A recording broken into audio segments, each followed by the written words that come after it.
playing with passion and obvious power.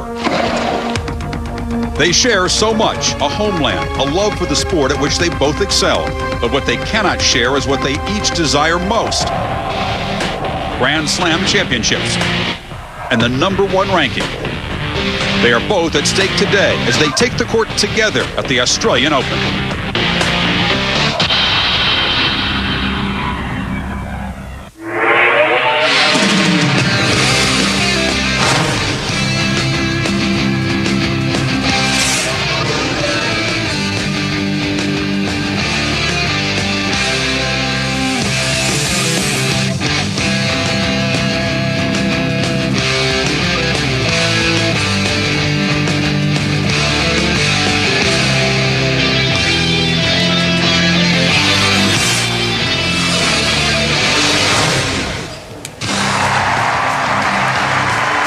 Kim Clijsters, they call her Aussie Kim because her fiance's homeland is Australia. Leighton Hewitt, she's beloved and been adopted by this country. She's been #1 on the computer, but never held high the Champions Trophy at a Grand Slam. Justine Henin-Ardenne, 5'5", no one stands taller now in women's tennis. 21 years old, she is #1, and she seeks her 3rd Grand Slam title.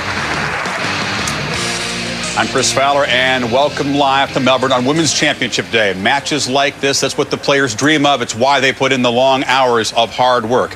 Each Grand Slam final has the potential to be a special part in tennis history. The last 8 women's finals and slams have been either collisions of the Williams sisters, or as Jennifer Capriati once called them, the Belgian sisters. But they are not sisters, and the on-court dynamic when it's Justine versus Kim is very different from Venus versus Serena. Justine, frankly, has handled it better, and that's why she is #1. But that top ranking, besides this title, is at stake here today. Henin-Ardenne is #1. Kim Clijsters will be if she can get this victory here. Over the years, it's only happened 6 times now, and great names like Navratilova and Evert and Graf and Williams have been involved. This Belgian rivalry really escalated last spring on the red clay of Roland Garros. Belgian royalty was there. Thousands of fans were. And it was Henin-Ardenne who handled the pressure, took the risks, and won the championship on the red clay. 3 months later, at the U.S. Open final, the surface that figured to favor Clijsters, but again, it was Henin-Ardenne playing well enough to win. Clijsters making 40 errors, and you can see the disappointment of being runner-up was beginning to show. She still has the head-to-head edge in this rivalry, 9-6. You can see a couple of quarters and semis in Grand Slams, but lately, Henin-Ardenne has turned the table, winning those 2 Grand Slam finals. So they meet for the 3rd time in a Slam final in the last 9 months. It's an amazing story, a bilingual, bicultural country 10,000 miles from here, but it is Belgians' day down under with the title and #1 at stake. Inside to Rod Laver Arena, 2-time Australian Open singles finalist Mary Jo Fernandez, 7-time double champion Pam Shriver, and Cliff Drysdale, who played here as well, but has called about 20 Australian Open finals, guys. And a big thank you to you, and a friendly good evening to you, everybody. I'm Cliff Drysdale, Pam Shriver here, and Mary Jo Fernandez. The thing that really means most to me as far as Justine Henin-Ardenne is concerned is that just a couple of years ago, Mary Jo, she made this commitment. She said, you know, I can't control everything, but I can control my own fitness, and she has made herself into something superhuman. She really has. She has committed herself to being the best. There are reasons why she's #1 in the world. It's because she's become the complete player. She hardly has any weaknesses in her game. Her serve has improved. It's hard to attack the second serve. The forehand that used to be a liability, it's a weapon now. Lots of winners. And then, of course, the beautiful trademark bread and butter shot, the backhand. Look at that extension on the follow-through. And then her speed. She's great court coverage. She's a great athlete. And mentally, she's become so strong because she has that belief in herself physically, which led her to win the French Open and the U.S. Open last year against Kim Clijsters. She had very tough semifinal matches. She did not have a letdown. And the biggest difference, Cliff, you said it, she's committed herself and she wants it more than anybody else. You know, we've all been with players of our same age when we were young, and normally one of them gets a lot better and you just never see these guys or gals, as the case may be. But Pam Shriver, the history of these two goes back to when they were like 6 and 7 years old, and they have stayed together. They're #1 and 2 in the world. The winner of this match becomes the best player in the world. It's amazing. It is incredible. Even their stats coming into this final, so many are very similar. But what a burden for Kim Clijsters. If she goes out here and doesn't win, that'll be 3 major finals in the last 8 months, all losing to her countrywoman. One of the shots that we're really going to look for today is the Kim Clijsters forehand. This can be a barometer of her game and also her head. It's a big shot. She hits a lot of winners, more than the backhand side, but look at that production. It's a big backswing and follow through. One or both feet will be off the ground. We saw at the French Open where she really lost control of that forehand. She was missing balls by like 2, 3, 4 feet. And if that starts to happen in this final and she starts to drop down in her confidence, look out. Okay, we're talking about a potential rivalry here that's going to last a long time, Pam?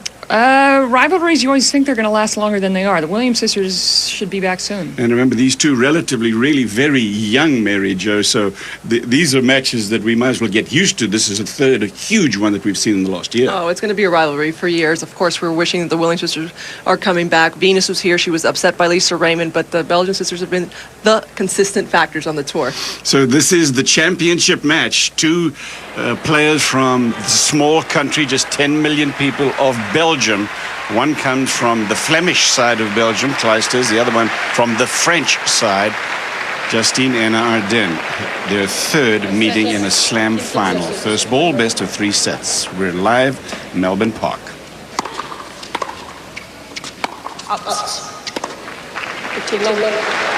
The roof, by the way, is open. It was closed earlier today. There was some rain around Melbourne. In fact, there have been floods over the last couple of days. 20-year-old from Belgium, Kim Clijsters, going for her first slam win.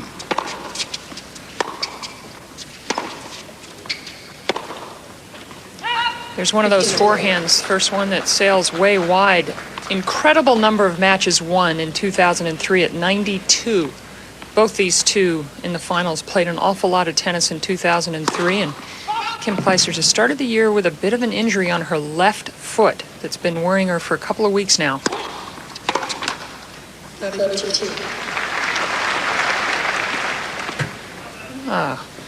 He can drive them. Greg Norman. That's Greg Norman, not my husband.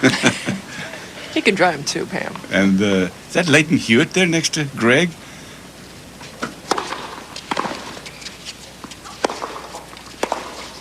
Leighton Hewitt asked, or I should say Greg Norman called Leighton and said, listen, can you guys help us as you take a look at this? I'll finish the story. Well, it's straight sets, a couple of tie breaks. Clijsters really struggled in the second set against Meskina and Schneider, but dug it out, particularly against Meskina. I think the tie break was 11-9.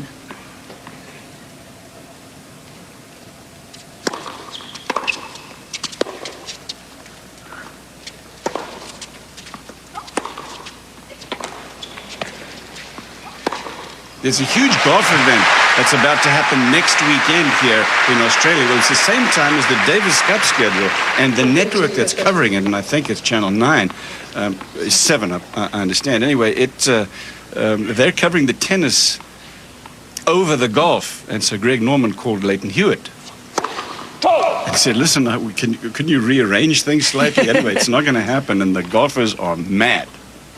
Game point.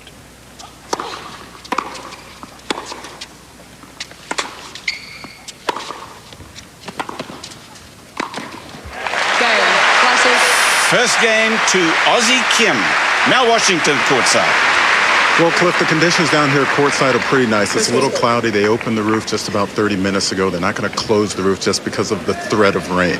When I look at this matchup right here, I look at Justine Henin and I say she's only one of a handful of players who, if she wins, will ever hold 3 or more Grand Slam titles. Back in the 60s and 70s, you had Margaret Court and Billie Jean King. More recently, Chris Evert, Martina Navratilova, Steffi Graf, Martina Hingis, and obviously Serena Williams recently held all 4 majors. So she's on a verge of holding 3 Grand Slam titles. I think for her today, 49% first serves in throughout this championship. That could be a problem for her. For Kim Clijsters, on the other hand, I think she has to handle the pressure. We remember 1 year ago what happened. 5-1 lead in the third set against Serena. She lost in the semifinals.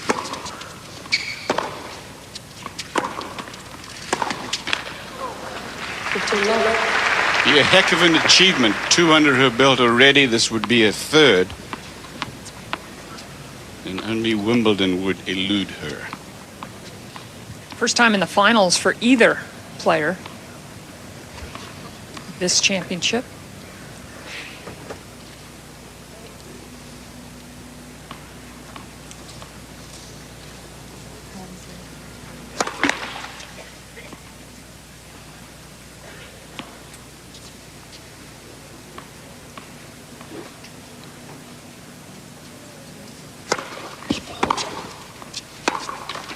And Arden, like Kim Clijsters, did not drop a set in reaching the final. Her toughest match came in the quarterfinals against Lindsay Davenport. Had to save 3 set points in the first set. And then played a very solid match against the Colombian Zuluaga. Match was a little closer than the score. Zuluaga put up a good fight.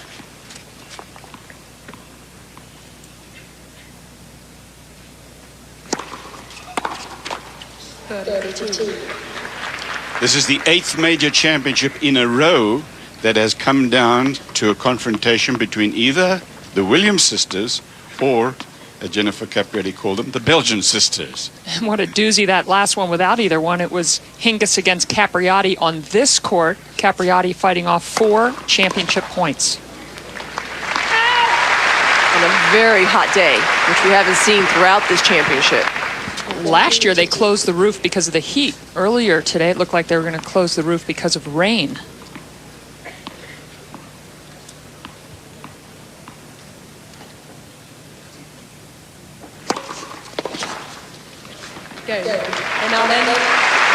Even at 1 apiece first set, there is the roof that can be closed in about 15 minutes when it becomes necessary. And Wimbledon's talking about having won by, what, I think it's 2007. And after the U.S. Open the last couple of years, all the rain, they're even considering it. I thought it was more than talk. I think they've decided to go ahead and do it. At the U.S. Open, I haven't heard that. Oh, no, not the Open. Yeah, the Wimbledon. Yeah, Wimbledon's yes, U.S. Open considering.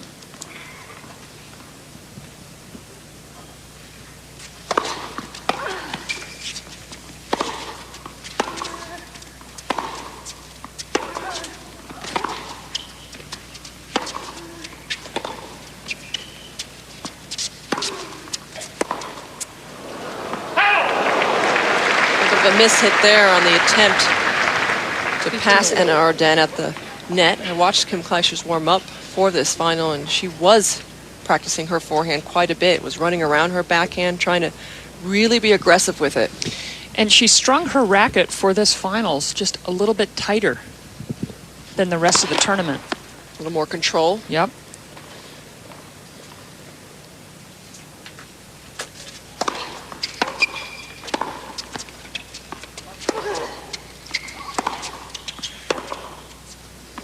Well, you might want a little control on that forehand.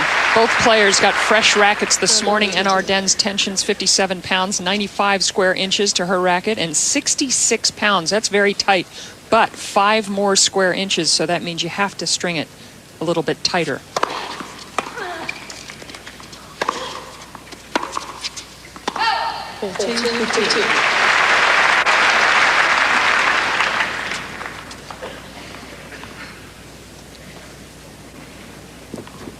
A tight start, which you'd expect.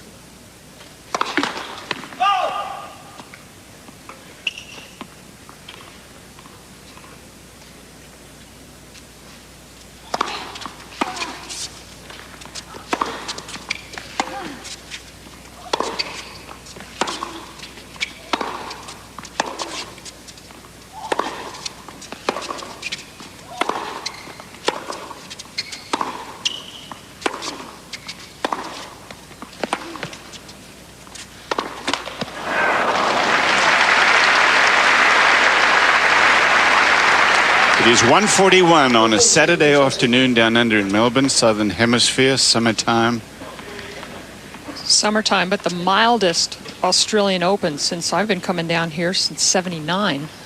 No one else can remember one that's been in the mid-70s the whole time and at night into the mid to low 60s.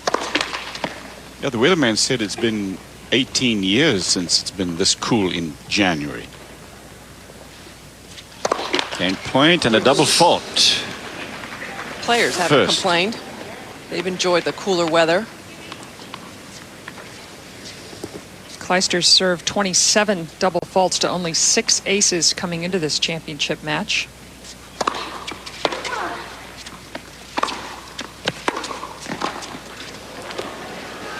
Oh, there in plenty of time, she ducked that one right into the net.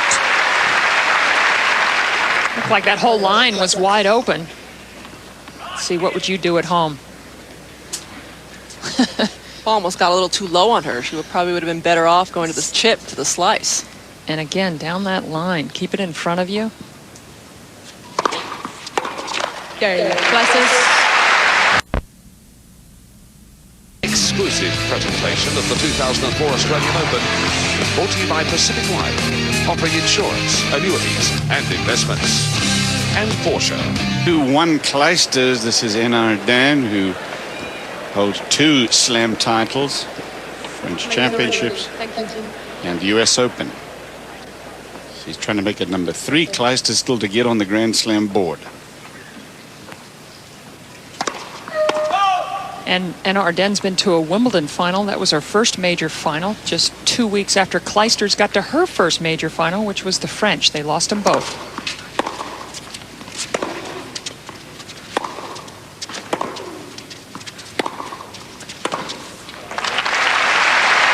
Good aggressive point there by Kim Clijsters. Using her forehand. It's important for her to have a good follow-through, a good extension. I think when she gets a little tentative, that swing gets a little short. She comes up the back of the ball a little quickly. Everything gets quick when she gets nervous.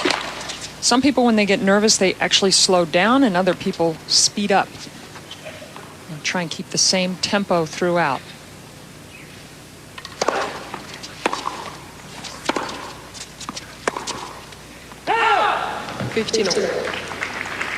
Sandra DeJenkin is in the chair. That is a huge compliment to her ability to sit there in a Grand Slam champion match umpire's chair. Especially when you're from France and you're in Australia. They oftentimes will give it to the Leanne White's had it quite a few times.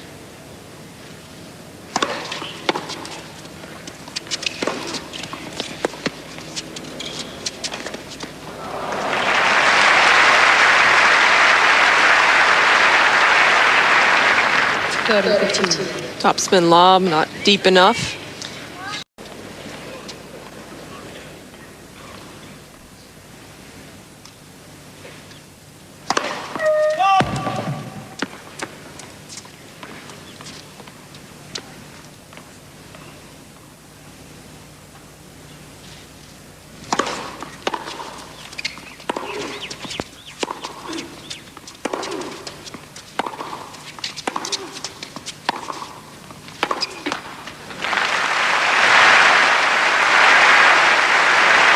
Pierre-Yves, Justine's husband, they met when he was playing in a tennis tournament. She was presenting the prizes.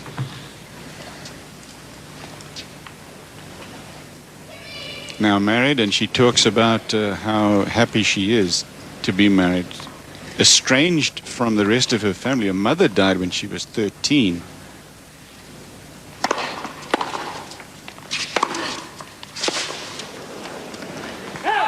So she has been through a couple of tough times in her life, Justine Anna Ardern, and she's a tough competitor. 2 apiece. 2 games. Well, thinking about this match, things that are needed for both players, it's important for Kim Clijsters to play a complete match from start to finish, to keep her concentration and use that forehand. She has to serve well, Justine Anna Ardern. In the last couple finals, she only dropped serve a few times. She has all the variety. She's got the spins, the angles. She can mix it up against Clijsters.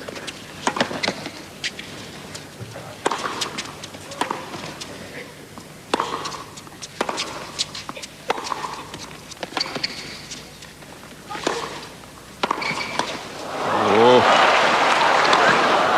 Good coverage by both of them. There is tension, and you can feel it. Good volleys, though, by Clijsters at the net.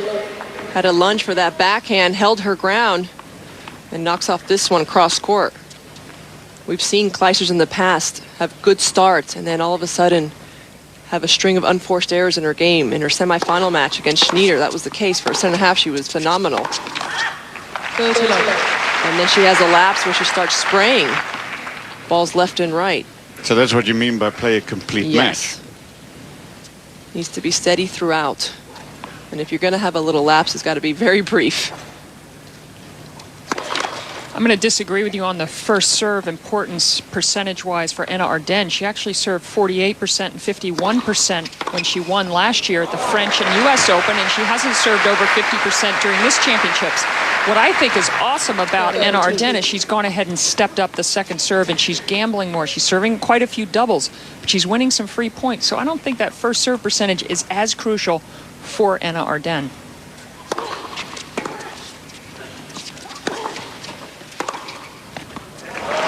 Saw the opening and took it on the passing shot. 30 all, 2 games all. Maybe a little safe with the approach shot by Clijsters. Not enough sting on it. A lot of time for Anna Ardenne to make the pass.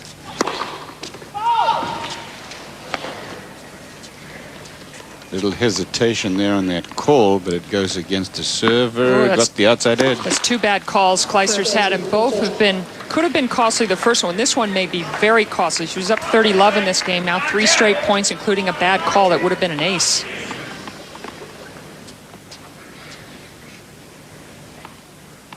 Break point.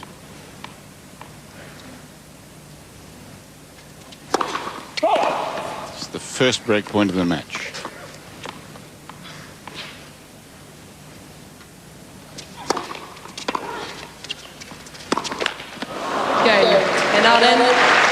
Well, that first serve call costs Clijsters, and she loses her serve 3-2. And Ardenne. Aussie Kim. Outside look at Rod Laver Arena as Anna Ardenne tries now to capitalize on her breaking Kim. Aussie Kim, because she's about to marry Leighton Hewitt, who's an Australian. 15 long. Spent a lot of time down here in the summertime with Leighton, working out with him. And they have taken Aussie Kim to their hearts here.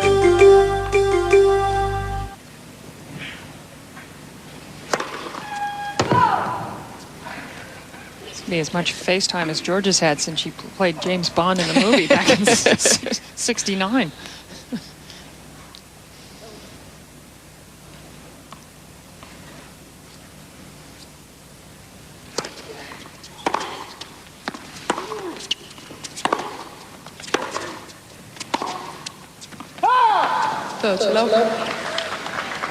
Whoa.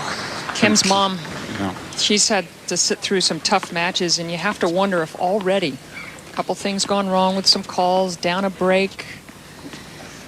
Is the negative thoughts starting to come in now?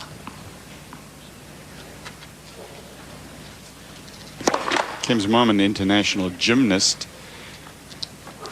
and her dad, World Cup footballer, soccer player.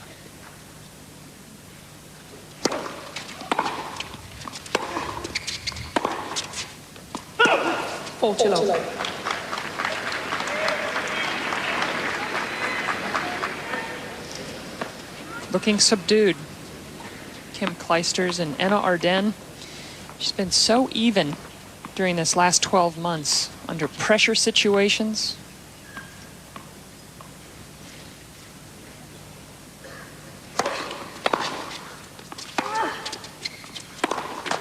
And Ardenne. Watching live coverage of the women's singles final match, Rod Laver Arena, Melbourne Park, Melbourne, Australia. Cliff Drysdale, Pam Shriver, Mary Jo Fernandez, and Mel Washington at courtside. 4-2 first set. Justine Anna Ardenne leading over Kim Clijsters. Here is Clijsters to serve.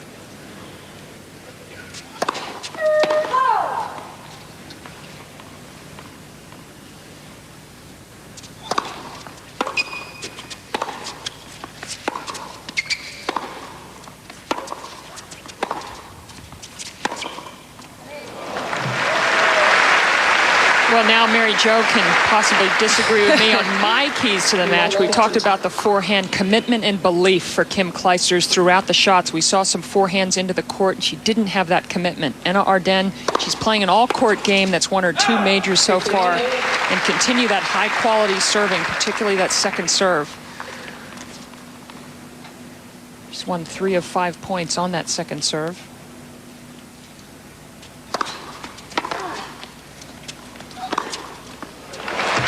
It really does come down to belief.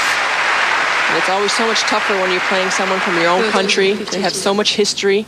Great shoulder turn on this double-handed backhand, and she really whips through the shot. A lot of acceleration. And it is simpler, that backhand, than the forehand. The forehand is much bigger take back. There's more that can go wrong.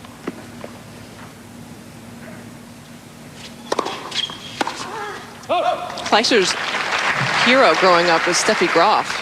Had posters of her in her room, and you can tell she has a little bit of the same swing in that forehand. And Graf's forehand, as great as it was, could go off by a long way. Kleisters holds 4-3 in Ardennes with a break. In Ardennes to serve, and we come back live to Melbourne Park and Rod Laver Arena.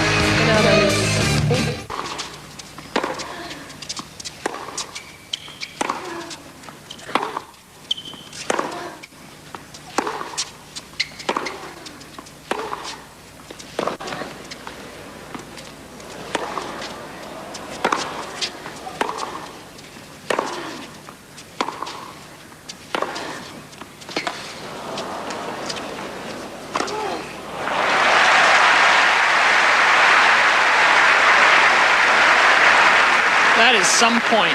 Best point of the match thus far. Finishing with an exclamation point with a beautiful backhand.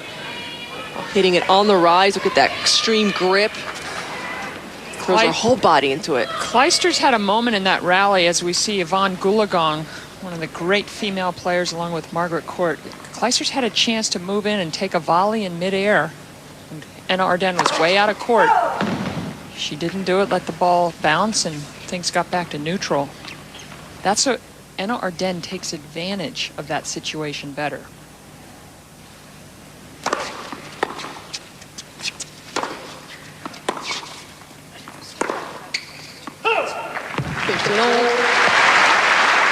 Belgium is such a small country. The capital of Brussels also now happens to be the capital of Europe. Population over 10 million. They've got two languages, Flemish and French. These are from either one of those two. The euro is now the currency there. You can see how small it is overall. I mean, it's bordered by Germany, France, Holland, and maybe even Luxembourg's a part of that picture. I'm not sure exactly where. Talk about a small country. Yeah.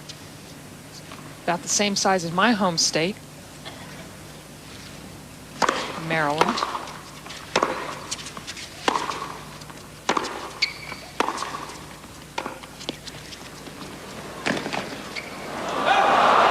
.4 a.m. in the morning in Brussels right now with these two Belgians battling it out, and you can be sure that there are going to be a lot of weary Belgians tomorrow. 2:05 on the Saturday afternoon in Brussels. It's 4:05 a.m. Another forehand that Kleisters misplays from well inside the court. Something she needs to work on.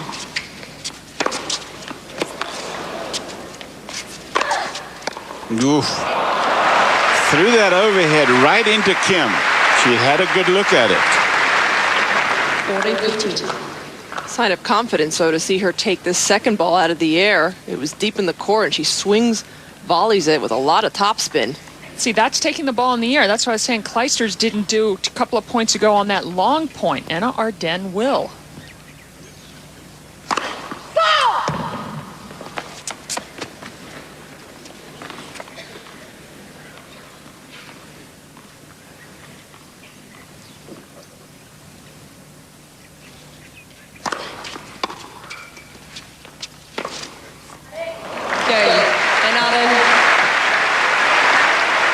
This is a huge match for both players.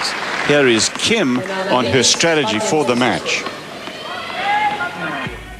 Well, I have to definitely return really well, because she does that as well, and you can't really afford to make too many unforced errors against any of the top girls, and especially against her, because she brings a lot of ball backs, and you know, you just have to make sure that you know, even coming in a little bit and try to keep the rally short. Best of luck. Thank you. Thanks. Yeah, she's saying she's going to need a little luck at the end of that interview, and of course it's prophetic because she's down a break here. And we believe Anna Ardennes would have had a different response. She just would have said thank you, that she didn't necessarily need luck as well. Two different mindsets right now.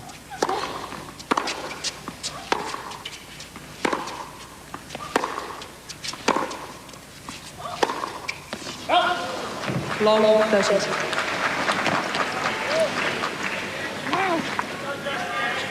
Frustration for Clijsters. Heard her say she wanted to keep the points short. She wants to be able to get into net, and she has had the opportunities, but hasn't had the belief to move forward. 2 points away from the set for Ina Arden.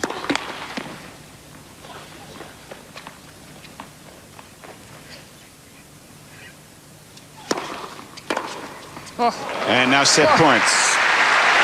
As one player's confidence diminishes, Clijsters, the other one grows. This is now the 5th straight set where that has been the story in major finals.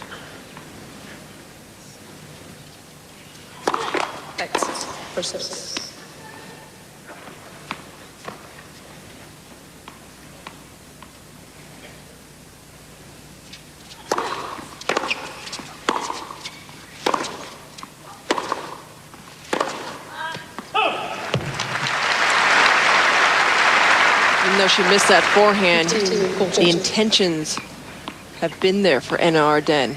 She's had that positive frame of mind. She's looking to move forward, to use a whole court.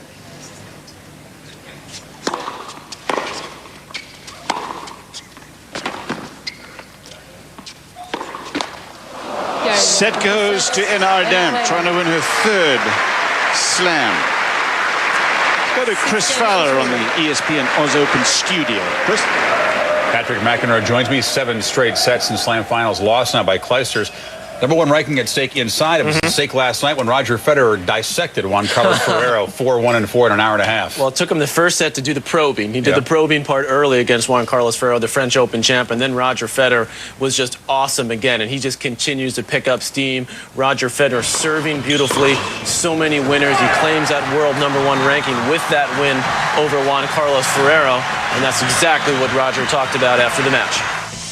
It really means a lot to me because after winning Wimbledon, I missed my chance in Montreal to become #1 after losing to Andy in the semis. So I've been chasing that really for a long time now, for over half a year. And now to become it here in Australia, at the Australian Open is just fantastic. He should be #1 based on the points analysis right up until Wimbledon, if not a lot longer. Well, and he has a real opportunity to grab a stranglehold on the #1 ranking with a win here, because then you get to the indoor season. He's going to do very well there. He doesn't have that many points to defend the first half of the year, but clearly Roger Federer playing and looking like the best player in men's tennis. His opponent, Marat Safin, in the final has played 27 out of a possible 30 sets coming in. No one's ever played more coming into a Grand Slam final, but he's had 2 days to rest. The collision of talented titans, Patrick. Safin, Federer, you'll see it live tomorrow night, 10 o'clock Eastern in the U.S. You like Federer, right? You got the brute force of Safin and the speed of him, and then just the elegance and grace and the lightning-quick precision of Roger Federer. It's a dream matchup. I like Federer. All right, back inside. Cliff, Pam, and Mary Jo. Thank you, guys. And you can paint Safin a part of this men's tennis picture alongside Ferrero and Roddick and the man that he's playing in the championship match. Meanwhile, first set here going to Justine Ina Arden. 2 breaks of serve. This is Ina Arden to fire first here in the second. Today's match also available, by the way, in Spanish on ESPN Deportes.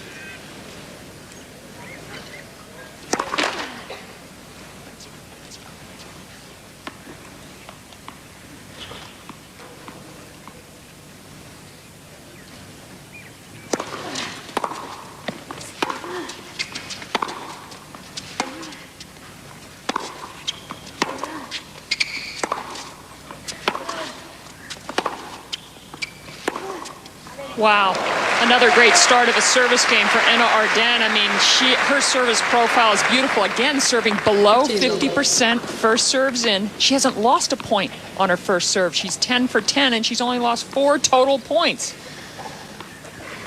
Obviously all on the second serve, where she's 7 of 11. Mary Jo, you glossed over something in the first set I want you to address a little more depth. That is how difficult it is to play against somebody who's from your home country. And if you can, then talk about the Williams sisters, being sisters so close, loving each other, and whether there's any comparison. It is very difficult. I mean, I remember when I turned pro, the players I disliked playing the most were the ones I grew up playing with in the juniors from the United States. Why was that difficult? Because It's there just was this competition. rivalry, and you grew up playing against them, and a lot of competition in your own country to be the best. And then these two come from such a small country. They're number 1 and 2 in the world. They know each other inside out, and I mean, this could just be a national match for them, which they had to play so often. The Williams sisters, that's just another level because they're family. I can't even imagine having to play a sibling. Actually, in the early 80s, my hometown of Baltimore had 3 women in the top 30 in the world. I was the highest ranked, Elise Bergen and Andrea Leon, and I just wanted to get sick to my stomach if I drew one of them in the first round.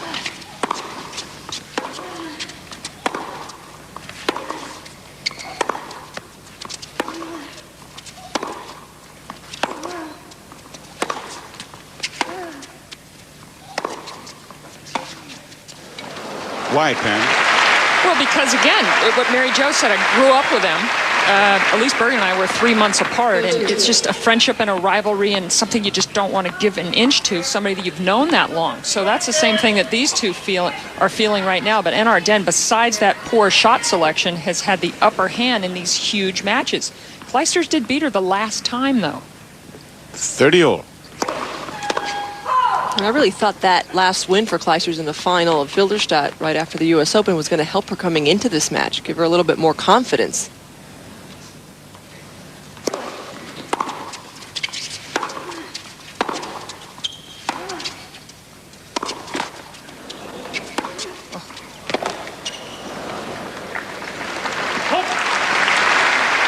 One of the best matches we saw last year from Kim Clijsters was in the finals of the season-ending championships. Anna Ardenne still has not lost a point on her first serve. And she played Mauresmo. Mauresmo defeated Anna Ardenne in the semis, and we said she was probably so relieved not to have to face her countrywoman. She was all loose, and she went for her shots from beginning to end.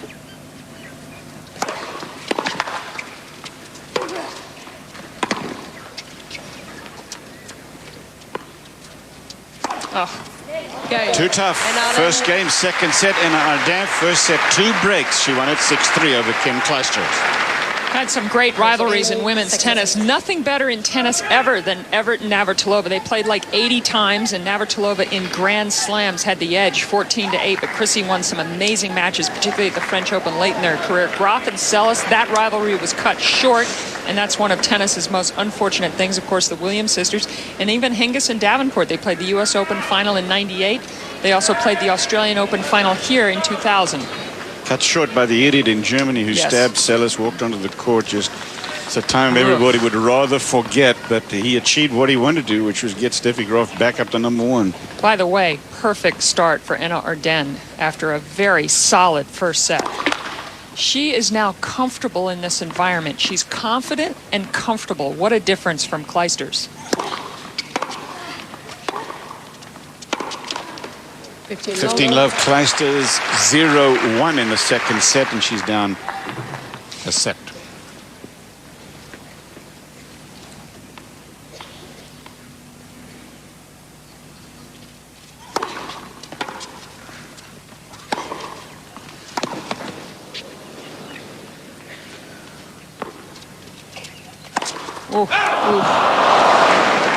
Saw both players with bounce overheads in the last game.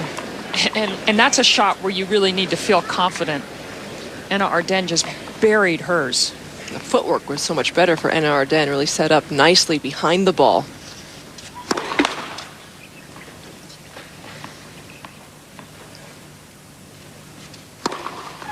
Double fault. 15-30. So 15 love and a fairly routine bounce overhead. You miss that, you get a double fault.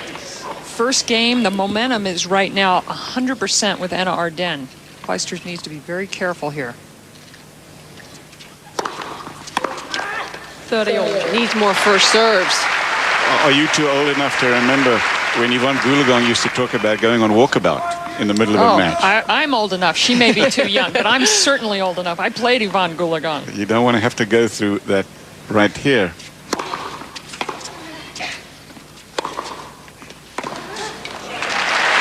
For those of you who don't know, walkabout is an Aboriginal phrase when they used to just sort of go off into the outback and sort of leave for a while. And Yvonne Goolagong used to be known for losing her concentration going tennis walkabout. In the middle of a match.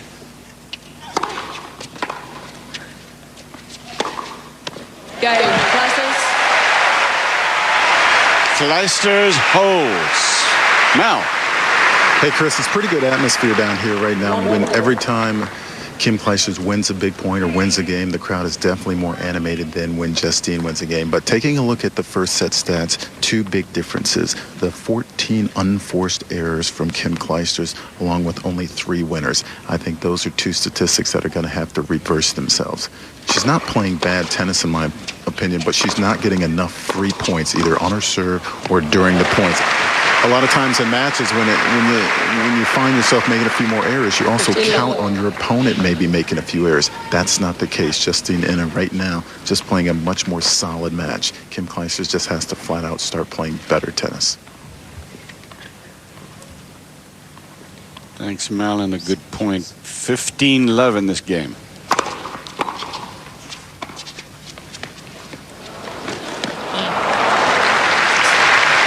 Ardenne is using her whole game, which is what you said was a key to the match, using her variety. She's using her heavy spins on the backhand to set up the forehand. She's using the drop shot with the finesse, totally catching Clijsters off guard. She's come into net. She's taken chances, whereas Kim Clijsters, you haven't really seen any strategy from her.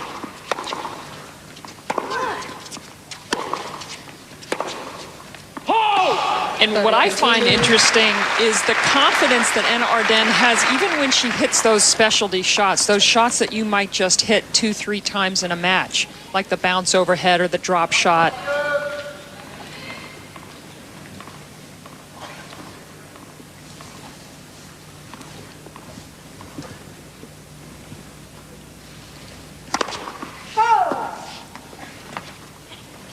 Clijsters hasn't come close on Anna Ardenne's serve. No break points in the match yet.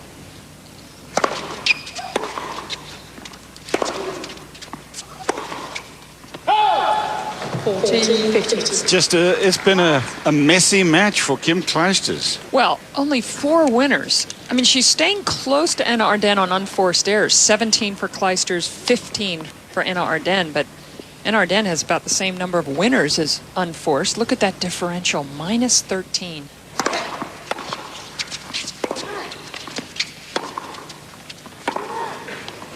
That's out. 14. And Clijsters has the ability to go for bigger shots early in the rally, and I think that's what she needs to start doing. She needs to take a good crack, a good whack at the ball early on.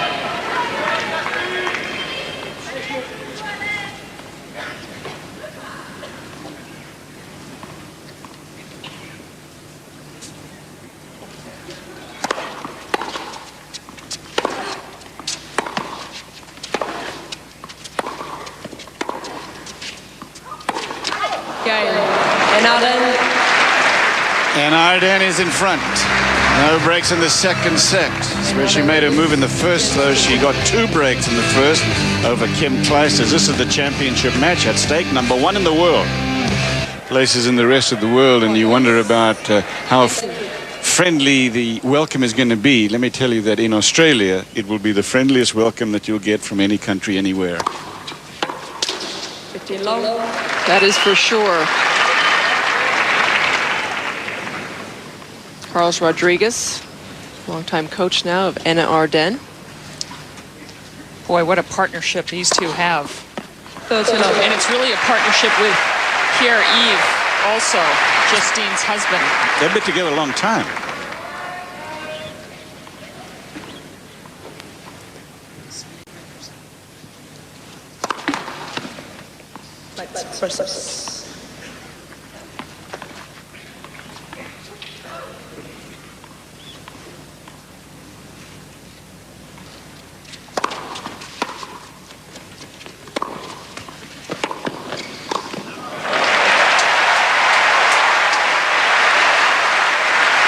Carlos Rodriguez knew just 2 weeks after starting to work with Justine that she had something a little different from any other player. Never seen anyone work the way Justine works. And Carlos is he is able to dissect every bit of her game.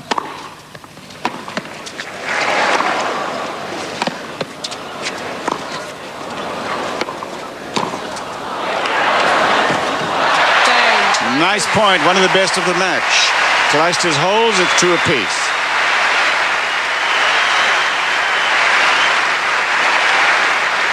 That's the first time that this pro Clijsters crowd has really gotten into the match. She volleys that from almost over on the service line. She's very fortunate to have dug herself out of that point.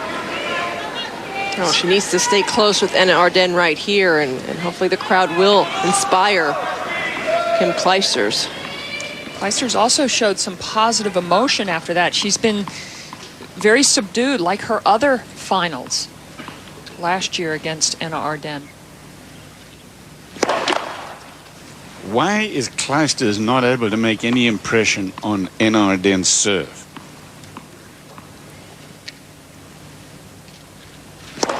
Well, she has now won a couple of points on the first serve, and now starting with a double fault.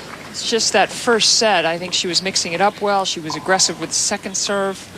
Now it's a moment of truth for Anna Ardenne as well on serve. Such a high percentage of wins on the second serve at 60%.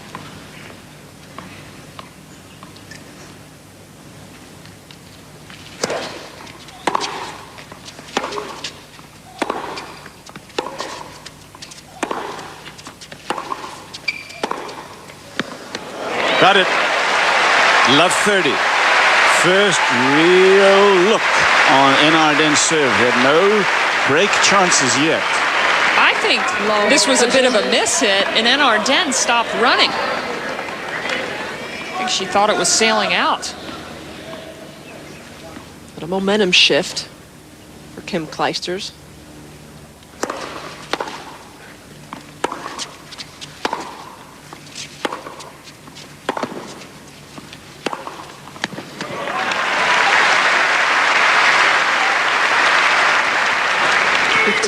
We've seen Anna Ardenne these last 2 weeks play so well when she's down love 30 or on her break point. She's the one who takes control.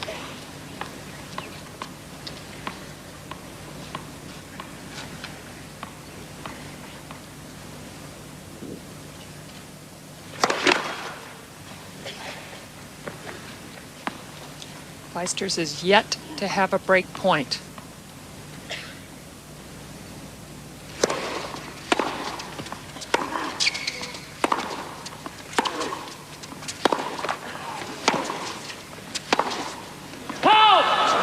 It's not like she's not going for it. She went for it on that point. See, I think she's still missing that final push on the trigger. Just out on shot spot, that last forehand cross court. I think she is holding back just a little bit. Or near as many winners as usual. Only 7 in the match.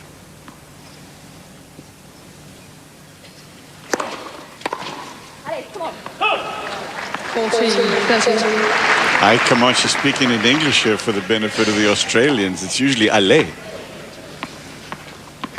You know, From Justine. Clijsters has averaged about 11 winners per set.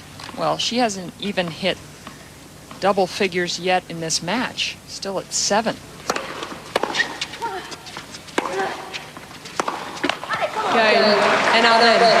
You have 30, but she comes back and holds Anna Ardenne 3-2 second set.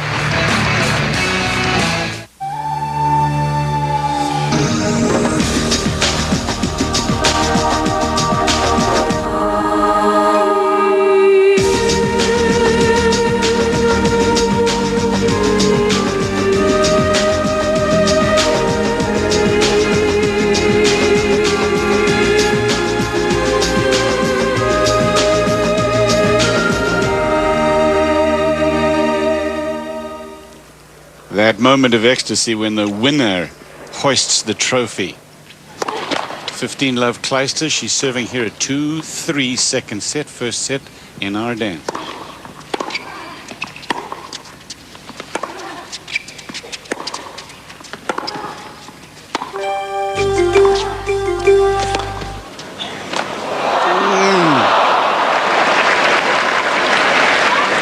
Smith court won a lot more before the Open era, but she won 4 after Yvonne Goolagong and Graf and Sellis. Agassi was trying to beat Graf's number of 4, came short. Hingis won 3 in a row, as did Sellis. Navratilova 3 at Kooyong. Was never able to break through in singles here on the rebound ace. 15-all second serve. Yvonne Goolagong is now, one of the things she's in charge of is Fed Cup, and she puts her time back into women's tennis in Australia. I admire her the most for winning Wimbledon after she had a child. 1980 over Chris Evert. 15-30. 30. The big return miss. Anna Ardenne gives a little glance over to her corner.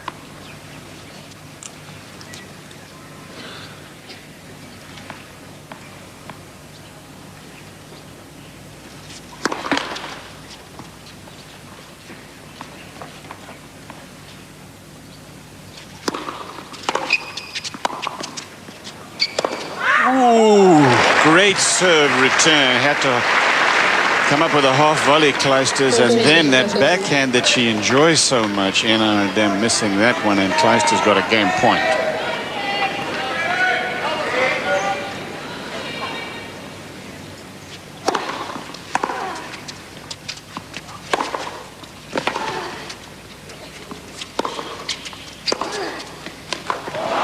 Good angle on the pass. Oh, she was so far back, Anna Ardenne. She had plenty of time. I mean, her position on the court, you can tell that she's so familiar with Clijsters' game. She's kind of reading things well.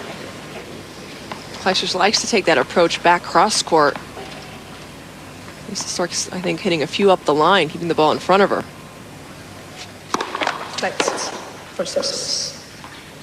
All these points are just much more crucial for Kim Clijsters. Deuce on serve. And Ardenne played soccer till she was 12 years old and then concentrated exclusively on tennis.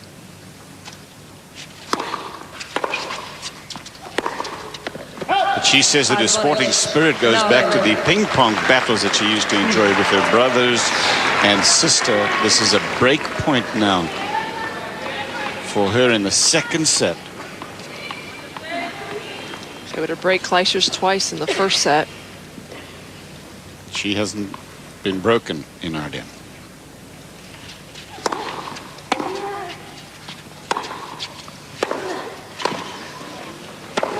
Oh! Good moving there, and again, maybe anticipation of knowing what to expect from Clijsters. Break a serve goes to Anna Ardenne. And now they lead 4 games to 2. Kim Clijsters goes and gets another racket out of her bag. Hope she can find a trick or two as well in the bag because she needs it. Have we talked ankle with Clijsters? And yeah, we mentioned earlier. We mentioned it.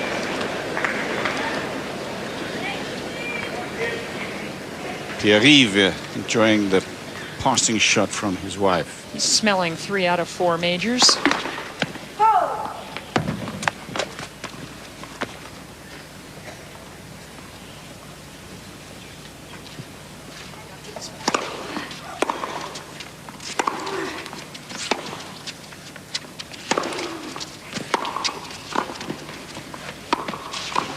Yep. One of the big differences in the match is the return of serve and Clijsters' inability to get to break point. Here's where she is hitting her returns of serve. Most all of them except the ones out wide on the deuce side are behind the baseline. Even the second serves, the ones in black, where you look at Anna Ardenne, look where she's hitting the second serves, inside the baseline, only one behind that baseline.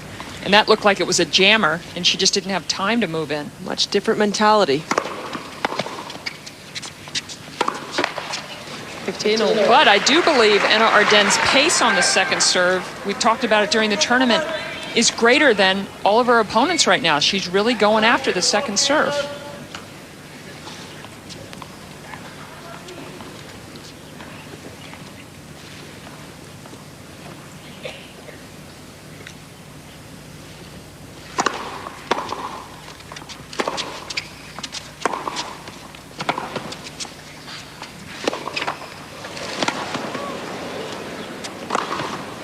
Now Washington, courtside. Cliff, the feeling I get down here is there's so much more emotion on the side of Justine Henin-Ardenne, even though the crowd, they love Kim Clijsters to win this match. I would just love Kim just one time, even after that last point, just to show some emotions, show a fist bump, say Ale or something. Just let Justine Henin-Ardenne know she's still out there and she's still fighting. We haven't really seen any emotion from her. She has to somehow, if she doesn't want to lose this match, she has to get in her head and just figure out a way to rattle her just a little bit. A lot of times you can use the crowd to help you do that. Here is a huge point. Second serve, 15-30.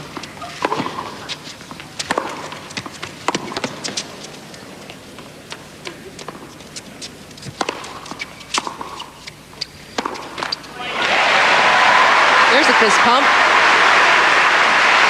She's had a couple, but I agree. She is an emotional player, and you need to call on your emotions, particularly when you can have about 14,000 out of 15 cheering for you. Pam, if she were to win this break point right here, I would love her to just look up to her stands, look up to her crowd, and just, you know, do a big fist pump and just get the crowd into it. Ace. So you don't face a break point all finals long.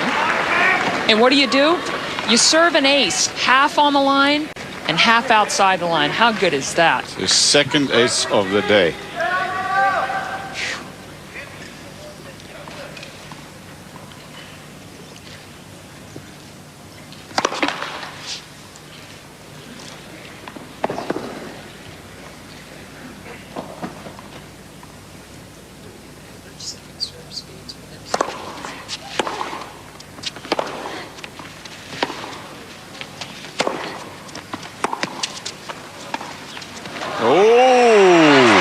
Questionable tactic there, because Kim Clijsters is speedy, and that might please Mal. A little jog to the sideline from Aussie Kim as she breaks for the first time. We're back on serve. Henin-Ardenne still in front. This is the championship match. Clijsters to serve, and we come back to Lever. Movie gallery receipts are To 3 Henin-Ardenne. She won the first set. That Henin now Clijsters serving at 3-4. That's an easy one to figure out. Every 7 and 9 games change new balls. First set was 9 games. We're at 7 games.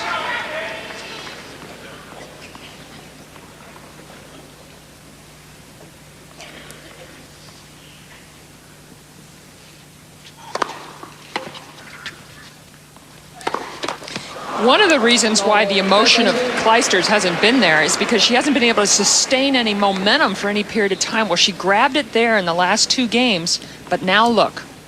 2 quick errors. Yeah, love 30.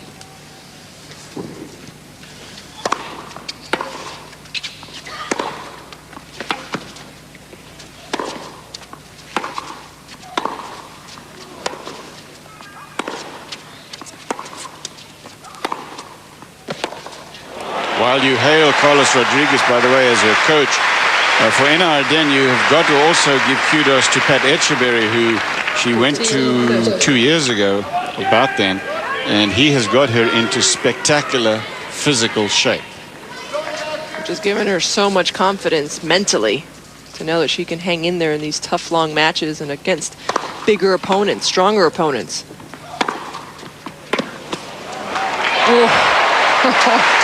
That ball thought about going over, and that would have been a drop-dead winning neck cord.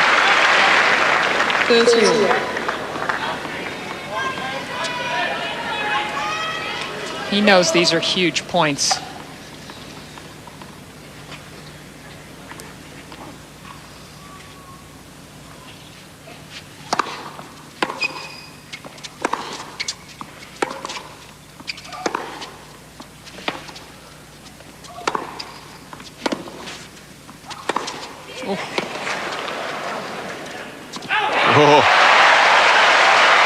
Thought about it, decided against hitting it in the air, and it was a good decision. This is game point for Clijsters after she was in trouble.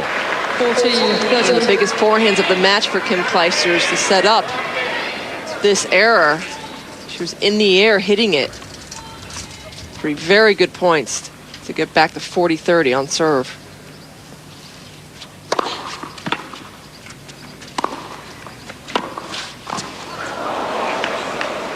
Ooh, she was in plenty of time to make the swing, but steers it wide. Clijsters wins the game 4-4, second set.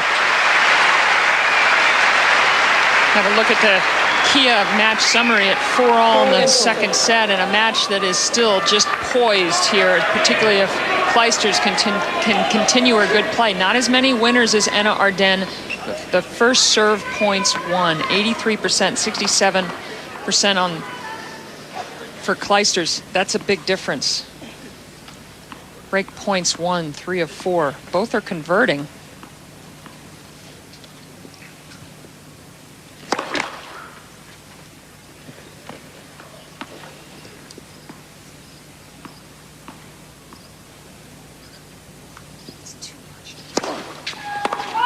Love 15.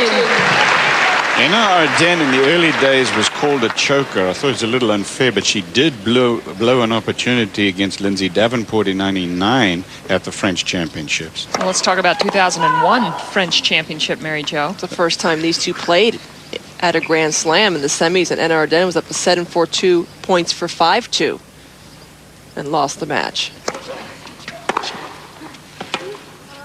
And she was up a set and 4-2 here, and now it's love 30 for Clijsters to go up a break for the first time. During the break, when she lost her serve with that drop shot, we said, well, is that a sign that she could be getting tight? Yeah, we questioned that shot selection.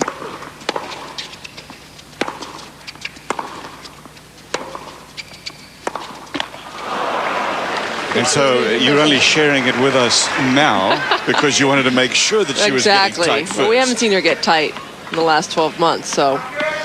2 slams under her belt. Clijsters didn't allow her to get that tight in the French or the U.S. finals last year.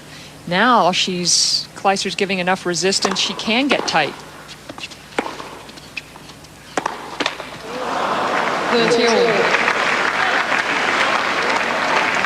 Too bad unforced errors from Clijsters. She had her where she wanted her. Momentum was on her side. She's the underdog. The crowd is really getting behind Clijsters. Got to make those shots.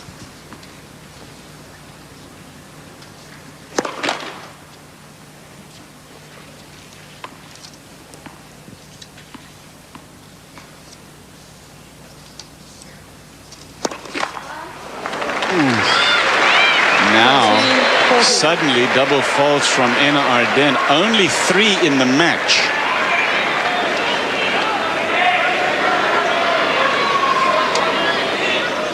Break point Clijsters.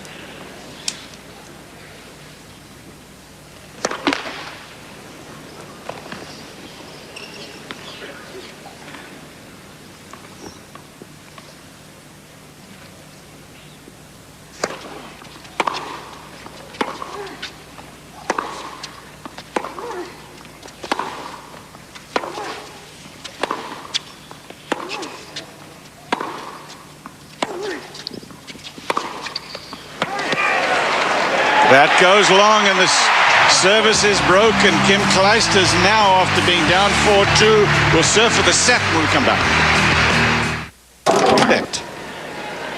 3 straight games, including 2 breaks for Clijsters.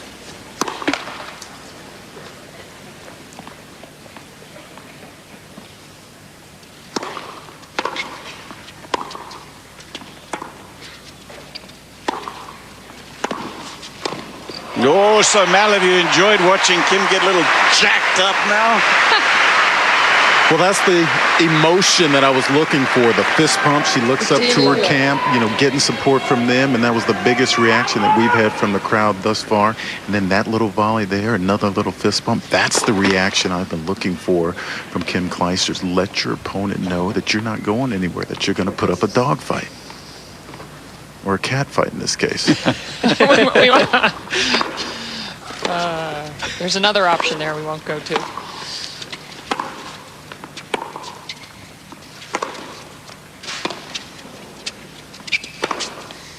But you know, Mal, you can't fist pump when you're not playing well and you're hitting unforced errors, you're not hitting enough winners. I mean, you can't sort of, I don't know, are you looking for her to sort of create something there, or did she have to wait for the good play and then the emotion? You know what? I do agree with you. If you're not rolling off 2, 3, 4 points in a row, a lot of times it's tough to get the momentum and really get pumped up. But the crowd is waiting. The crowd will feed off of her. If she shows some emotion, they'll show some emotion. And let's face it, she's had a model person to watch in Leighton Hewitt, who uses the crowd and his emotion beautifully.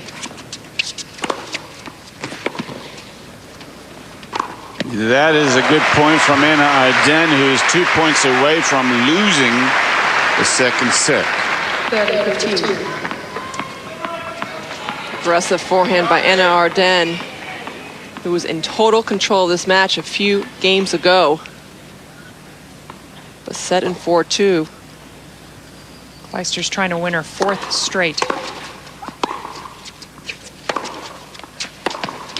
But suddenly, the last 2 points, she's allowing Anna Arden to dictate. Well, the reason Clijsters is back in this match is because she's taken more chances. She's come to net a little bit more. She's got to continue. I like the fact she took a long walk after that point. She didn't rush back to serve.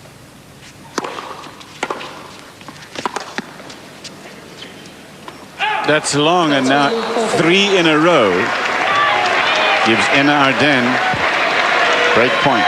She allowed Anna Arden to dictate a first serve.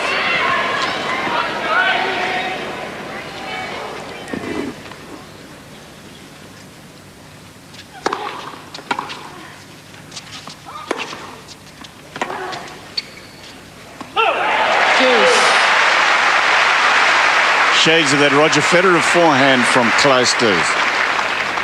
As she gets back at deuce. The last 2 times they played in Slam finals, won in straight sets by Anna Arden. Thank you.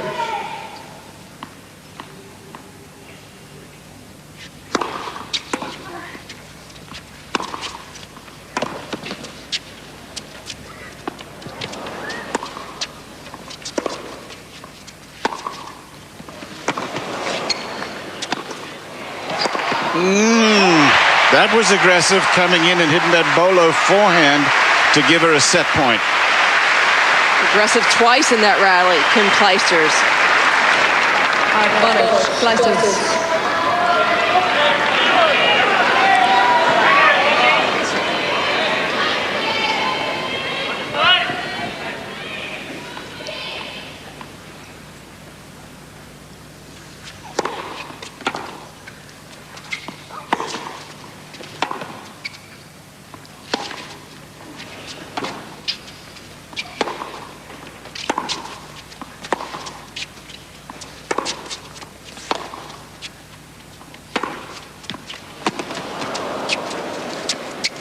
Oh, how tough was the Anna Arden forehand during that rally. When it was on the backhand side, Clijsters had the upper hand, and as soon as Anna Arden hit one forehand, the rally changed around. What a difference a year makes. A year ago, the forehand would have been the shot to play, but now I think she's better off hitting her forehand inside out to Anna Arden's backhand. I think we're going to get more slices on that side, more opportunities for Clijsters to control the rally. Well, she hit twice as many forehand winners in this championship than backhands coming into this match. Boy, that is, I mean, that's executing the game plan perfectly. She knew exactly what, wide into the forehand, opening up the backhand, and then boom. 10th winner of the match. 7 have been in this set. Set point.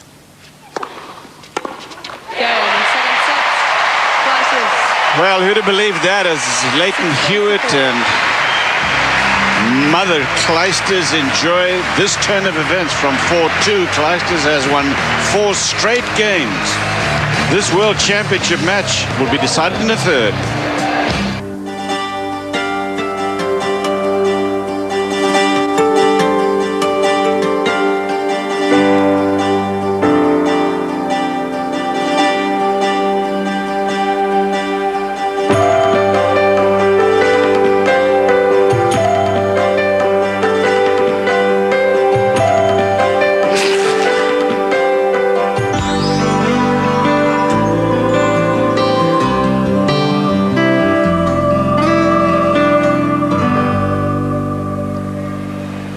Clijsters clearly the sentimental favorite here. She's lost 2 slam championships, and there's a look at an interesting stat. Thanks for putting that up, guys. Mary Jo sitting here. Hey, she's been to 3 finals, 3 major finals. A lot of us would love to have gotten to 3.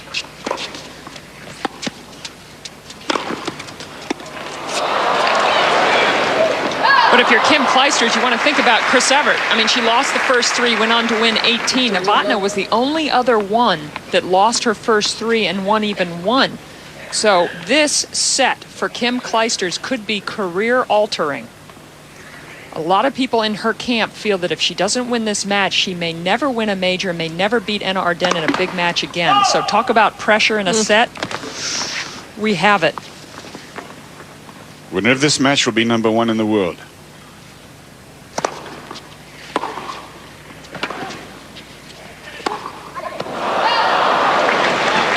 Goes low.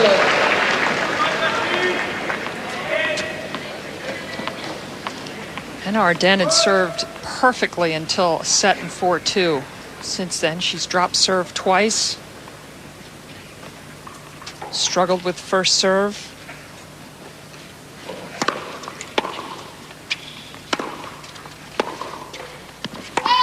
Ball too low. But more importantly, I think I felt like her second serve, when it got tight, Mary Jo, she didn't go for it as much, which is understandable. Sure. Everybody goes through it. Everybody gets nervous and tight trying to close out a match. It's how you handle it, how you work your way out of it. We'll see how many of those demons Clijsters was able to put to rest in that second set.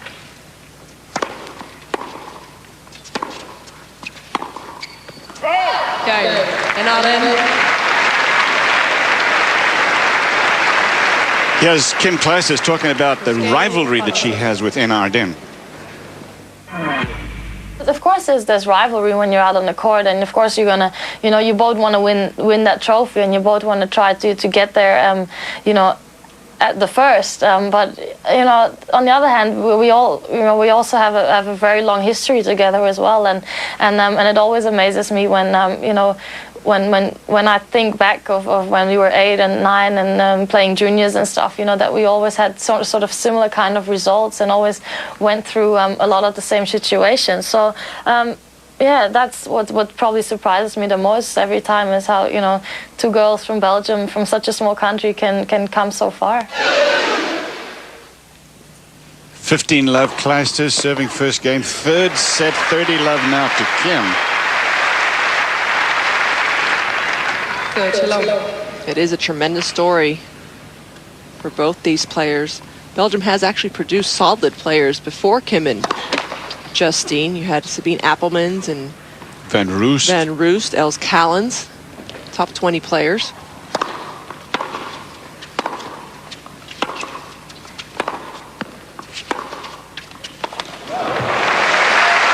In fact, if it hadn't have been for the aforementioned, probably, well, maybe they would have made it, but it makes a big difference. You get 2 real heroes like they were, Appelmans and Van Roost. That's right. And it inspires kids.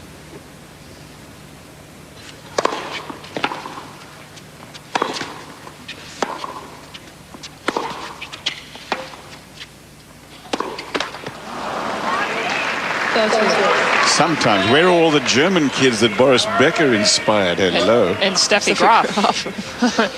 Germany had those 2 great champions about at the same time. Sweden, look what Sweden did on the men's side, led by Bjorn Borg. And now Switzerland, with Federer getting to number 1, just not that long after Hingis was at number 1. And what did Switzerland do before those 2? So it does happen.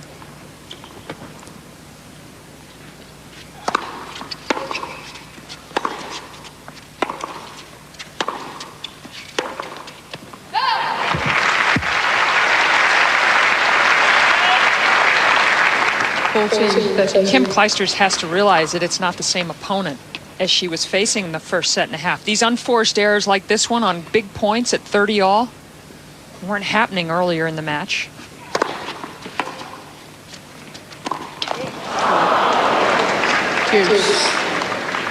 That's a comfort level, if you ask me. She's just not comfortable with a one-handed slice approach. She's very quick through that.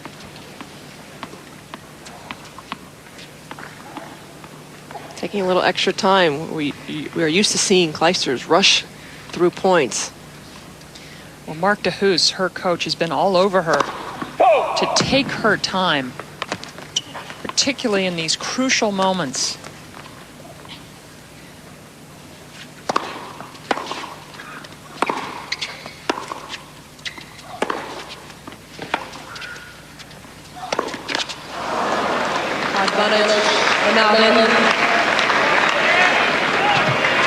Break point for Anna Arden. She's playing the Grand Slam tournament for the first time as the world #1 player. Just like Roddick on the men's side. Of course, he's no longer #1.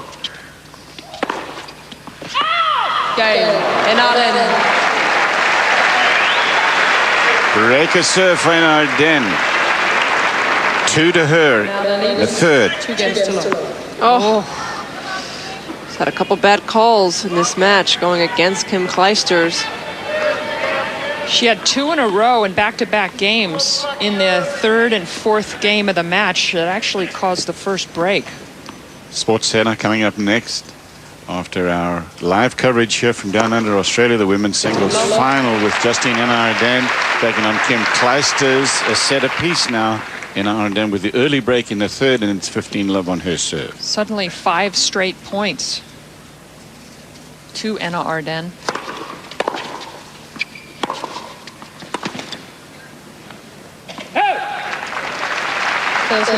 For the 3rd time in the past 4 majors, it's Belgium versus Belgium, women's singles final. When #1 plays #2, #1 leads 18-13 at the Australian Open, 4-2. You know, you just expect #1 to have the edge, but #2's won quite a few.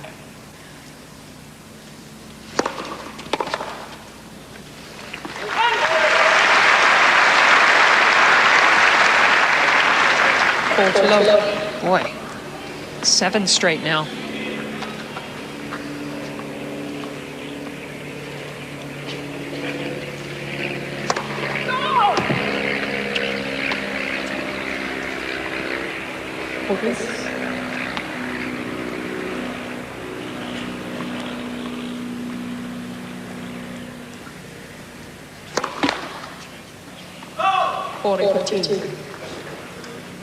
Fourth double fault. The match for Anna Arden. 40-love though, gambling a little bit more.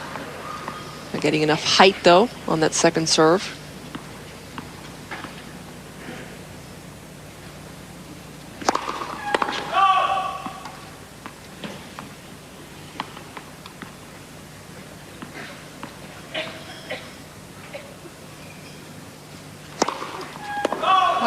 It's kind of interesting because she hadn't lost a point on her serve to start off this 3rd set, had won 7 in a row, and suddenly 2 straight double faults just when she'd grabbed the momentum from Clijsters, and Clijsters ought to be saying to herself, okay, come on, I can get it back. Yeah, all these double faults from Anna Arden have happened here in the last 15 minutes too.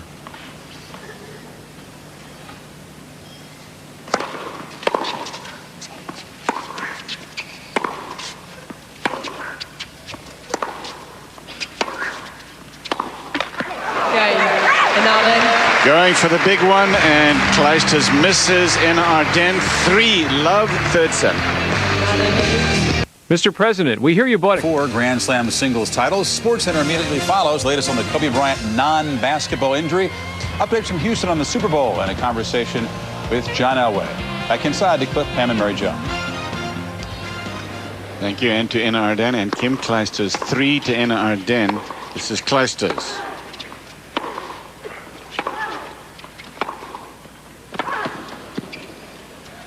I dare say a must-game win for her, and didn't start out well. Love 15.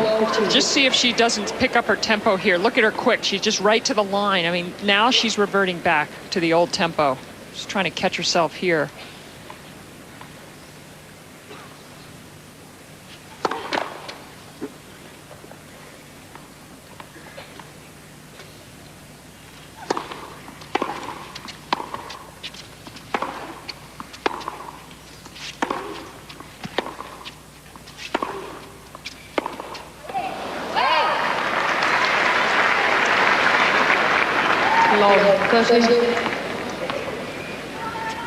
Clijsters has won 5 points in 3.5 games. I mean, she is really struggling, and you would think after running away with a second set 4 games in a row, she would start the third with some momentum. Here is this subdued Kim Clijsters that Mal Washington was after to show some emotion, but where does she get it from? That return clips the line, and now Clijsters is in serious trouble.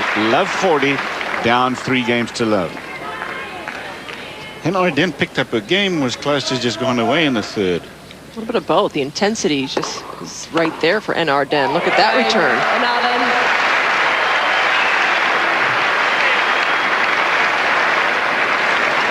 Pacific Life between the lines, and Anna Arden has been showing us now for over a year that she's got as much variety in her game as anybody in women's tennis. She's comfortable at the back of the court, hitting winners off both sides. The forehand has gotten bigger. She'll take balls in midair and force her opponent into trying to hit some tricky stuff when she comes to net.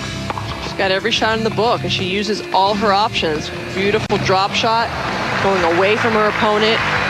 She hits the angle, she can slow down the pace, and got a lot of power now on her serve. Meanwhile, Anna Arden leading in this game 4 games to love and 15 love, a huge differential with way too many unforced errors. You know, the unforced errors of 35 isn't good, but 10 winners, again, that is so far off Clijsters' average of winners in a match.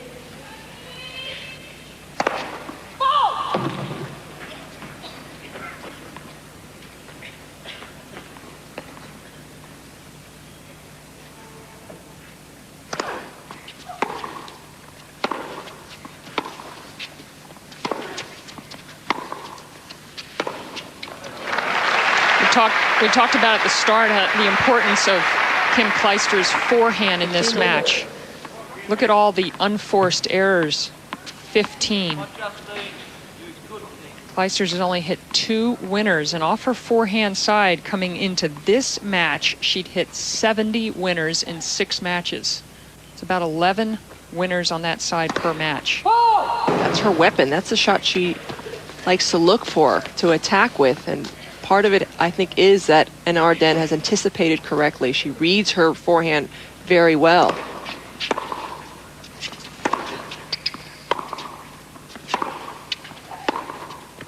I also think it's that pressure thing that we were talking about in the first set between 2 players who have grown up since they were 6 and 7 years old, playing in junior tournaments with and against each other, being so competitive for so long and ending up now on the largest stages that tennis has. This is a Grand Slam singles final, and it's tight. You never get that feeling from Kim Clijsters that she's free to hit her shots. Exactly. 30-15, 4 to Anna Arden. See, now that return was a little off the usual pattern of Clijsters. That's why Anna Arden barely got a racket on it. Clijsters likes to go cross court off this return. And changes the direction. Oh, there's Anna Arden. She was leaning left. How big is this point? 30-all. It's really Clijsters' last chance. I mean, 5-love, it's over unless we see really the biggest collapse of all time in major tennis history.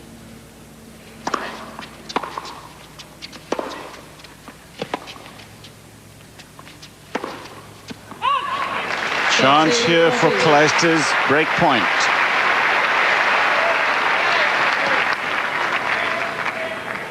She came back from 4-2 in the second set to win it.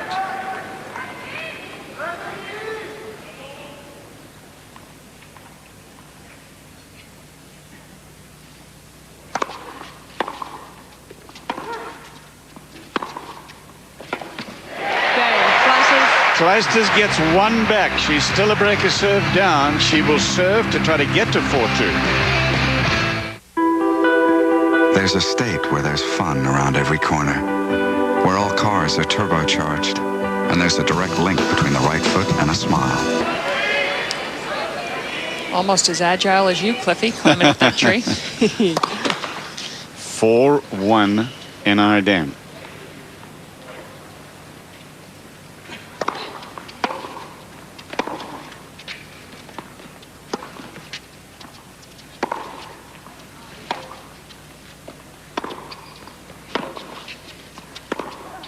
Well, the commentary box banter during the break goes something like this. Mary Jo says, well, she could do it. She holds on serve here, and then let's see how Anna Ardern does. And then Pam says, yeah, her problem is not trying to break. Her problem is to hold serve right here. Yep. 15.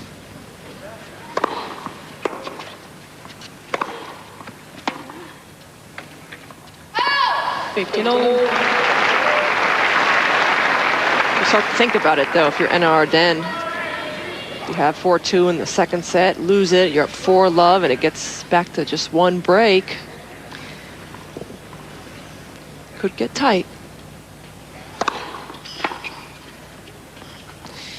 And let's just remember, it was a match here last year, 9-7 in the third, that Anna Ardern beat Davenport, that changed around Anna Ardern's spots, as it were. Does somebody really change their spots, though? Because she used to be known as someone who couldn't hold on to a lead, or who might not.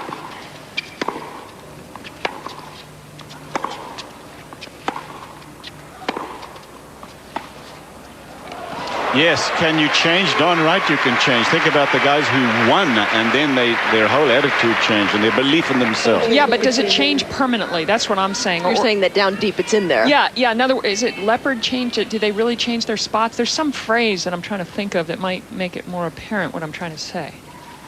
I follow you, Pam. True colors. What is Anna Ardern's true colors? I'm more of the school that everybody chokes. And it's only a question of how you... Oh, yeah, and how you react to it. So now, maybe these questions will be answered, because this, after that service hold by Kim Clijsters, puts Anna Ardern where she was in the last set. 4-2, one break.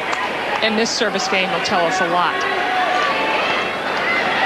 Somebody who knows about losing leads in majors, Mr. Greg Norman, one of the most charismatic golfers. Couple of British Opens, should have been a lot more.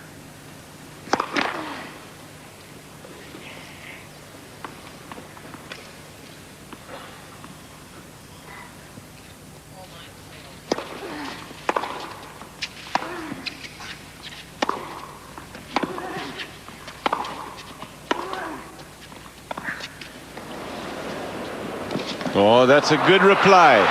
Dropper for a dropper. Gosh, you think right now Clijsters would want these rallies to be a little longer.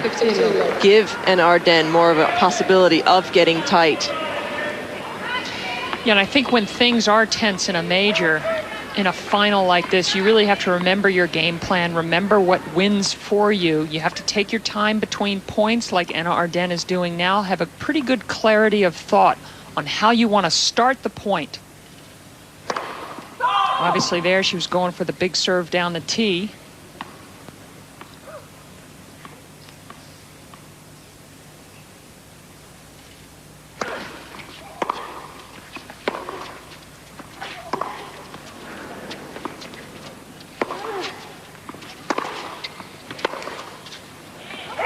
That is wide.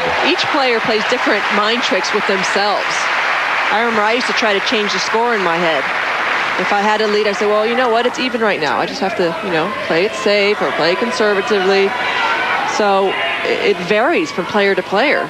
Lisa Raymond the other day after beating Venus Williams said she wanted to treat her next round against Golovin like a first or second round. That's one of those tricks you're talking about. 15 all. 4-2. This is the championship set. Ooh, those double false ladies have made a big difference here. And they're coming in the net, which means she is tentative. Not going up and after her serve. So sixth. And 3 of the 6 have been in this third set.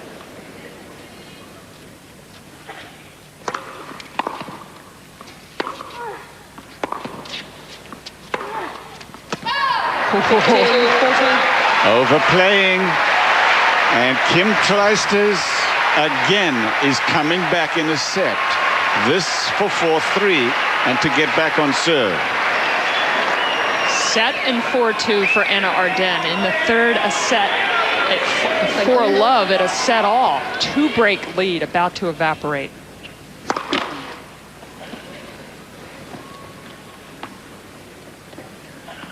Second serve. She's tight.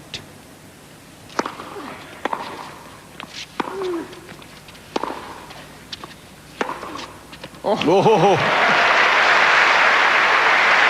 Another thing I think helps is to admit the fact that you are nervous. I mean, it's okay. It's, as you said, Cliffy, everybody does it. So just admit to it and then deal with it and get on with it. And know that there's not only one person on the court that's tight. And know which your tendencies are. Do you, when you get tight, not hit the ball, or do you overhit? And do you keep breathing, or do you stop breathing? I mean, these things. Small things. Yeah, particularly the breathing. Heads up. Break point.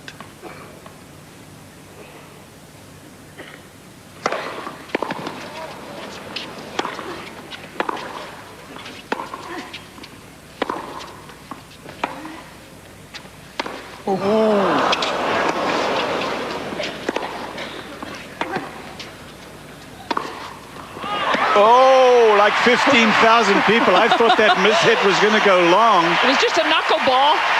And it didn't. So the breaker serve goes to Kim Clijsters. She, in turn, has broken twice. This is for the championship of the first slam of the year. Number 1 in the world at stake. It's 4-3. We're on serve.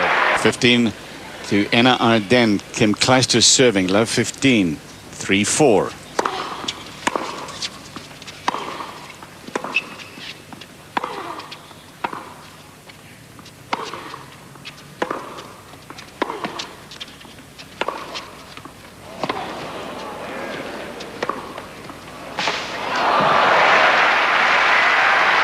Patches of brilliance in this match when they both just let it all hang out, because they realize at this stage that while the other one may be tight in part and from time to time, that they're going to have to win it now.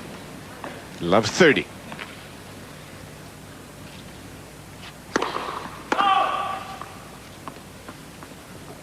Sports Center coming up next. This is live coverage from down under, the first slam final of the year.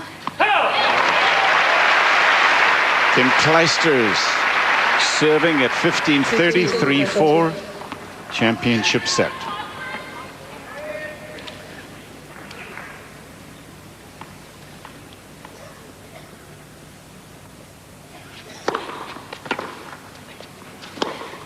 Oh, what a handy time for those two good serves, particularly that last one.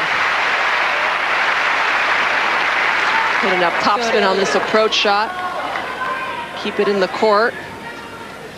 One of the reasons why Clijsters doesn't have that many winners is Anna Arden is just barely getting a racket on quite a few.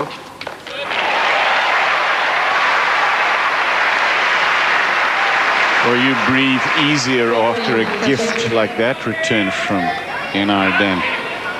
Thank you.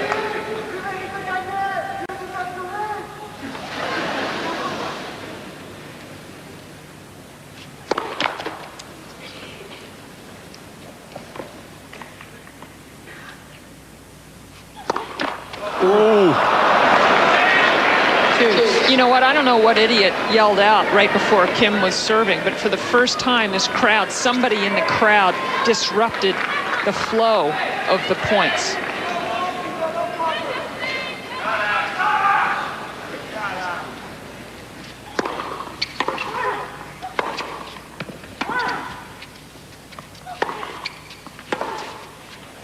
Oh, I mean, she really juiced up that two-handed backhand of the forehand of Anna Arden. Worked fine. Has got another game point to level this match in the third set at 4 apiece. She was down 4 games to love in this third set. She was down 4-2 in the second after losing the first.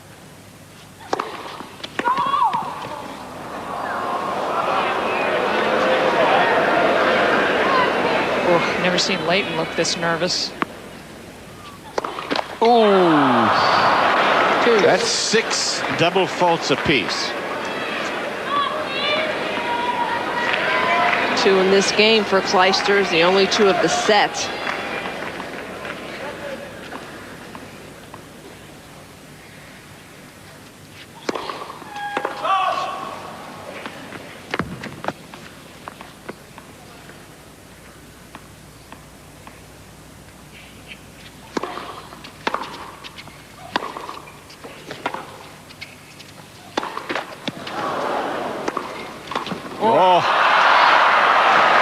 She anticipated where that was going too. That net really helped Enarden on the passing shot because it slows the approach down. But Kim was there. Both have very good conversion rates on break points. Kim has double faulted to this side the last 2 times, but they were on game points.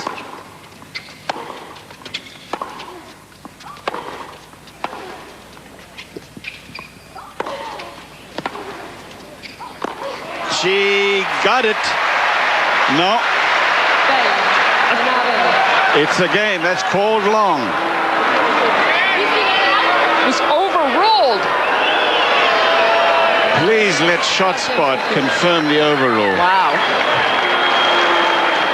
This was called good by the baseline judge. Kleister did not mean to hit it on the baseline. Oh. It nicked the back edge. That is just such a tough time to make an overrule. So close. That is not the time to make an overrule. Sandra DeJankin, you are wrong to do it at that point. Enarden might have influenced that overrule because she put her finger up right away when the ball landed.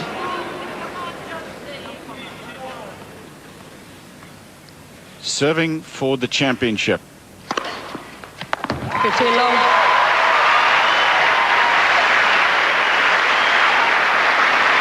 ShotSpot also showed that Kleisters had a call go against her on break point down when she lost her first service game of this 3rd set. Calls have played a role in this final. Now, calls have played a role in so many matches in the history of the sport. Only until now, you never really knew.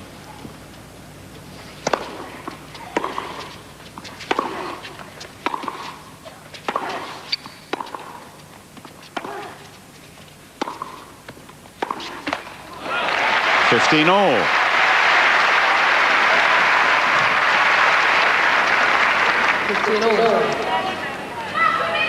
Chair umpire is only supposed to overrule on a clear bad call from the linesperson. And of the 4 calls that ShotSpot has shown that the linesmen are wrong or there's been an overrule, they've all gone against Kleisters. 2 points away from a 3rd Grand Slam title for Justine Enarden. She won the French, she won the US Open, both against Kim Kleisters.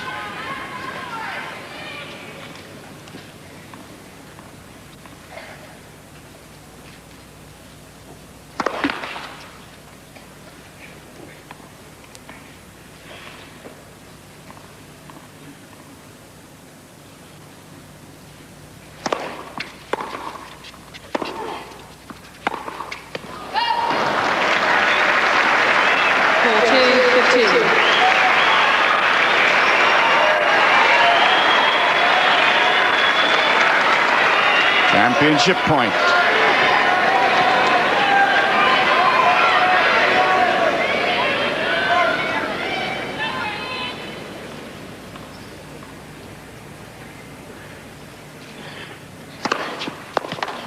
Game, 7 match. Enarden, 2 sets to 1. 6-3, 4-6, 6-3.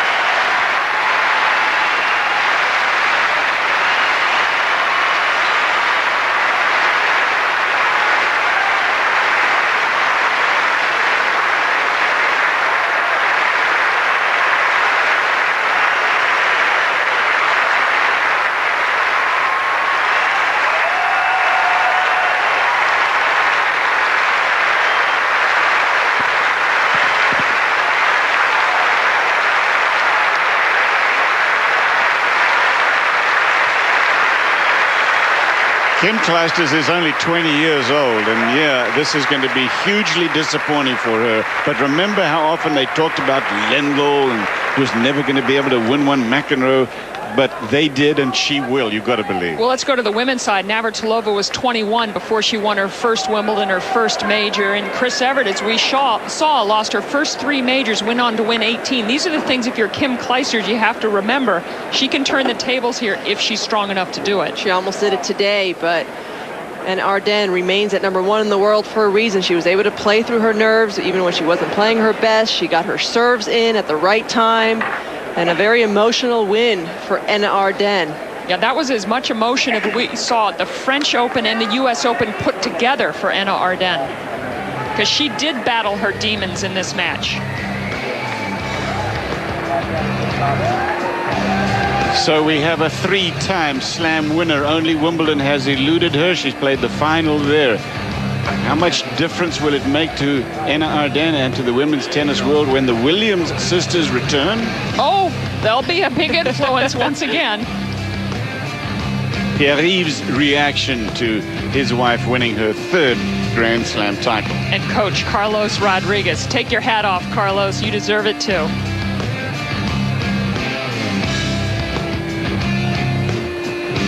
Oh, what a feeling to win another Slam. And it is a good feeling, Chris Fowler. Well, it sure is. Not without some drama, not without some nerve. She twice surrendered 2 service break leads in the last 2 sets, and not without controversy. When Kim Clijsters gets to the locker room, sees that shot spot replay that the ball was in by that much that the chair overruled, she will not be happy. But she's seen Anna Ardern hold her now the titles of the French Open, the U.S. Open, and the Australian Open. Only the lawns of west of London elude her. She joins the list of greats: Navratilova, Graf, Hingis, Evert, Court. The greats have held 3 at one time. We leave you now with some sights and sounds of this women's tournament.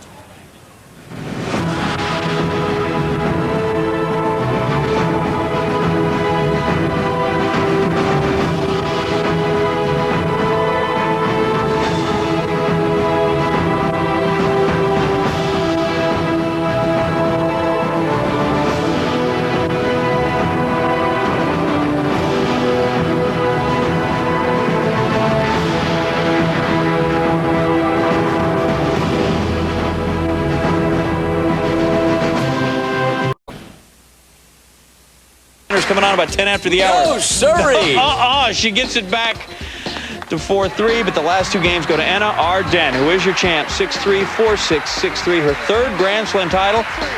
She now has 3 of them. There you see, she's presented with the Aussie Open trophy, go with her French and the U.S. Open. Of course, champions, they get to speak after the tournament. Should be fine.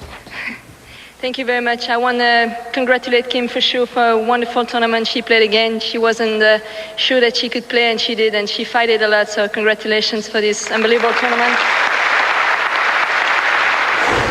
Let's take a look at it. It's been quite a 9 months. Anna Ardern wins her 3rd Grand Slam title. She joins this elite list of women to hold 3 of the 4 Grand Slam titles at one time. Now she'll go back to Roland Garros and try to defend on the clay at the French.